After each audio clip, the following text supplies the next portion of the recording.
Hi everybody, welcome back to Planet Arizona Comics, where the temperature's hot, the comics are hotter, and the host is tired. It is Monday night. I am home from work and I've eaten, and now I'm making a comic book YouTube video at 10:06 p.m. Because if I don't do it now, I don't know when I'm getting the time to. So, I've got 2 weeks worth of new books for you. I've got a couple nice mail calls, and I've got a couple IO4 books for you. Those are some books I think you should keep an eye out for based on the new hit Batman movie that came out 2 weekends ago. So let's get into the mail call, which I'm very excited about because I've been looking for this for a while. This is X-Men #1, the Magneto cover, but instead of the little, thingamabobby, the 30th anniversary that's usually here, it has a barcode. And I've been looking for this because supposedly this cover, this Magneto cover, is the quote-unquote rarest of the newsstand versions. There were 4 different covers. I'm sorry, there are 3 different covers beside this, and then there was the wraparound, which I don't believe was distributed to a newsstand.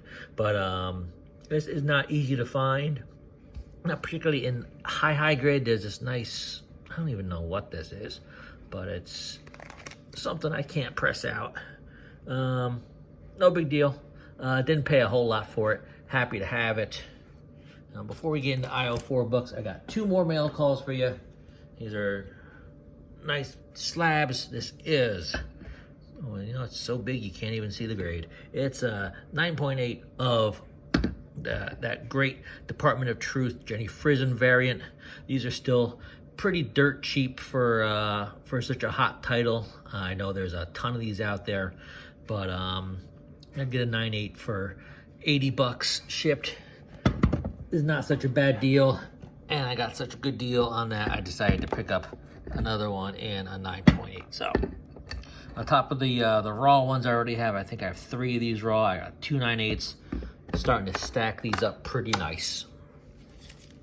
All right, let's get into IO4 books with the Batman doing gangbusters at the box office, and the spoiler alert for what could be in the next film. And so if you don't want to see these books, you might want to skip ahead about a minute. And so I'm going to let you do that in 5, 4, 3, 2, 1. Some books you might want to keep an eye out for. These should be pretty cheap still. This is Batman and Robin. Batman and Robin for 23.2. This is a Court of Owls.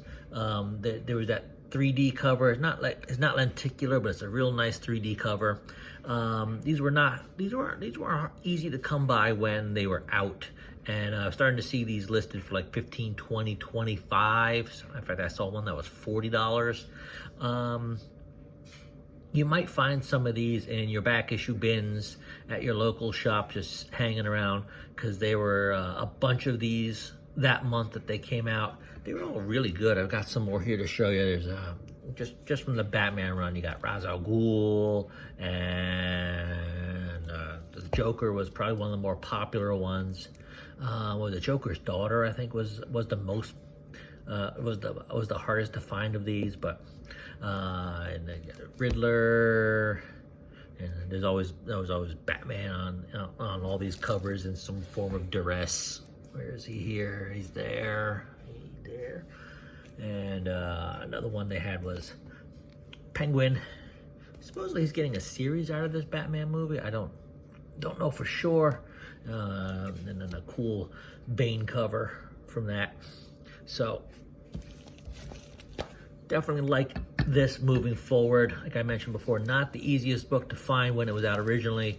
Might be low print. I don't exactly know for sure, but you might want to keep an eye out for that. And last book, supposedly we got Hush coming in the next film. Batman 609 starting to really pop, but this is a cool Hush cover from the Batman Faces of Evil series from Last Rites. This is Detective Comics 852.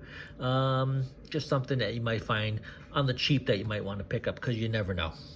All right, let's get into new books for the last 2 weeks. I'm going to do this past week that just happened, because there were so many good books from this past week.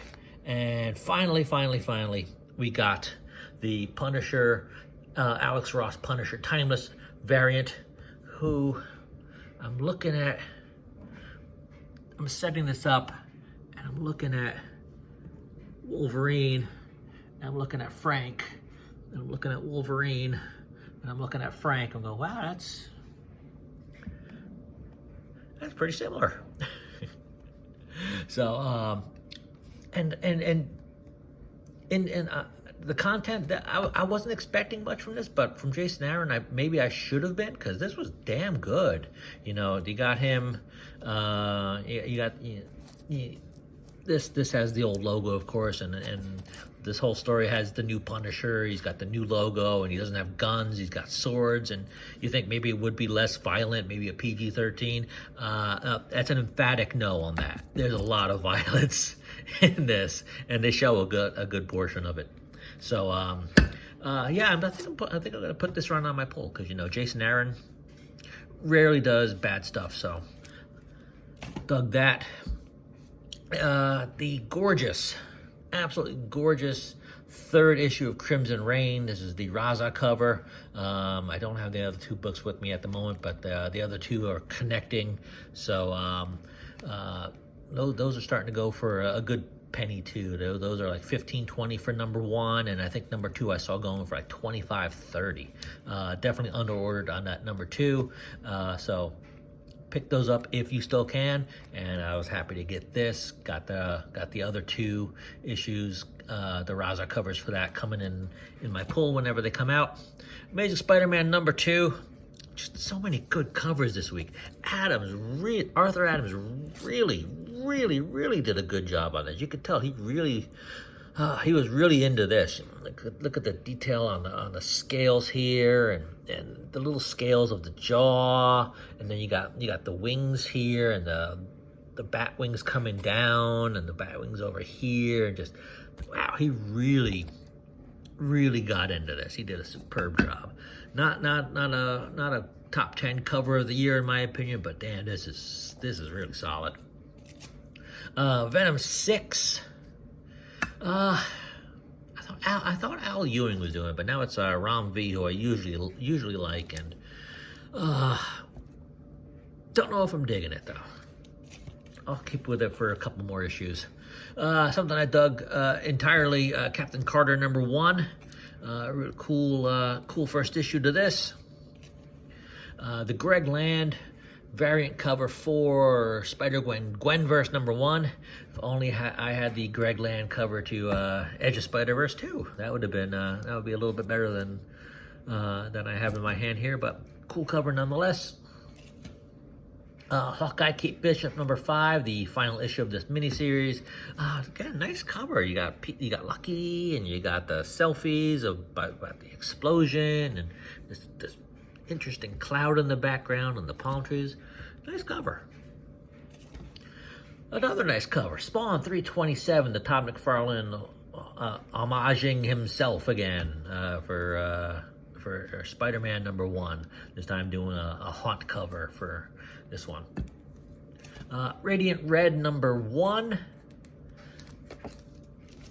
Little Monster number 1. Interesting read.